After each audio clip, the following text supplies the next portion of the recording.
Rest in peace, John Singleton. On today's episode, I'm taking you back to the year 2000 when I was on the set of the movie Shaft, directed by John Singleton up in Harlem, New York. Welcome to the 35th episode of my series 50 Days Till 50, where I share different stories from my life, all leading up to my 50th birthday on July 19th. It all started when I got a call from this guy, Stan the man with the master plan. He's the editor of the Atlanta Voice. Stan was like, Q, what you doing this weekend? And I was like, nothing. He's like, you want to go up to New York and interview John Singleton on the set of Shaft? I was like, what? Absolutely. My flight was paid for. My hotel was paid for. I was going to be picked up at the airport, taken back to the airport, a per diem. Like, this is the life I should always be living.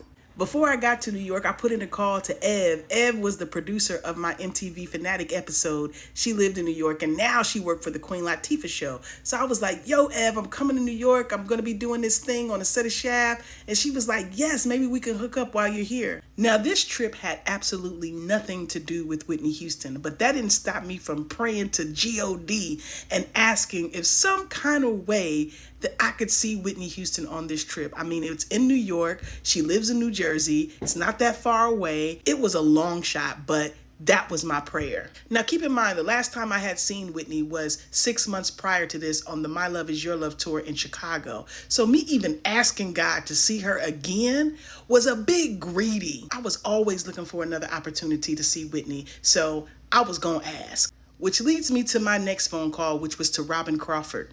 I let her know I was coming to New York to interview John Singleton on a set of Shaft. Then she asked me, what hotel are you staying in? I told her I was staying at the Regal Royale, which doesn't exist anymore. It's now called the London NYC. And when I told Robin where I was staying, she told me that her, Whitney, and the whole crew would be staying at that same exact hotel. Now, y'all know that was God, because what are the chances out of all the weekends in the year, out of all of the hotels in New York City, that I would be getting to stay at the same hotel at the same time with Whitney Houston? The reason Whitney was going to be there was because she was going to be singing God Bless America right before the Roy Jones Jr. fight at Radio City Music Hall. So I was like, Robin, yo, can I meet Whitney when I come? And she was like, yes, Whitney would love to say hi to you. So call me when you get to the hotel and I'll set it up. I was beyond ecstatic. So when I got to New York, there were a few other reporters from different parts of the country, and we all gathered in the lobby and went to the set of Shaft where Sam Jackson was filming the scene. I believe it was filmed at this place, the Lenox Lounge up in Harlem, New York. One of the coolest things about the hotel that I was staying in was it was popping all weekend. There was so much Black Star power coming in and out of that lobby that my head was spinning. I got to meet Gerald Levert, rest in peace, Gerald Levert. I got to meet Method Man and so many more. This was a magical weekend. I mean, just being able to be on the set and watch Sam Jackson do a scene with John Singleton directing it. If nothing else but that happened, it would have made for a spectacular weekend. But yo, like, I was meeting people left and right, okay? I even got a chance to hook up with Ev, who worked for the Queen Latifah show at the time, and she invited me over to a basketball game, a celebrity basketball game that Queen Latifah had put on. So I got to meet Queen Latifah too. Y'all see Evelyn in the background? And you'll never guess who took this picture.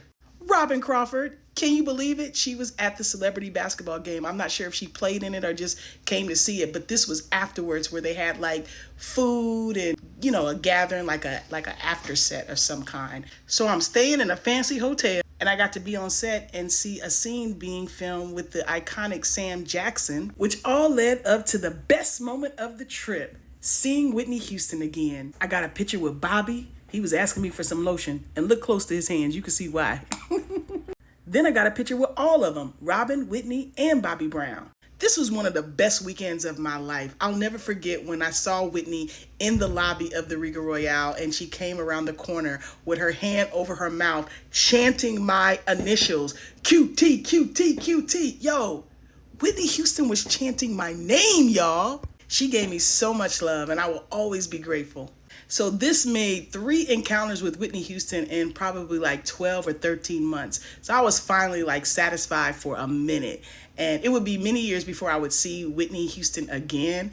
And it would also be many years before I actually even seen the performance that she did after meeting me in the lobby. So I'm gonna put a little bit on at the end, all right? Thanks for watching. God bless America, land that I love.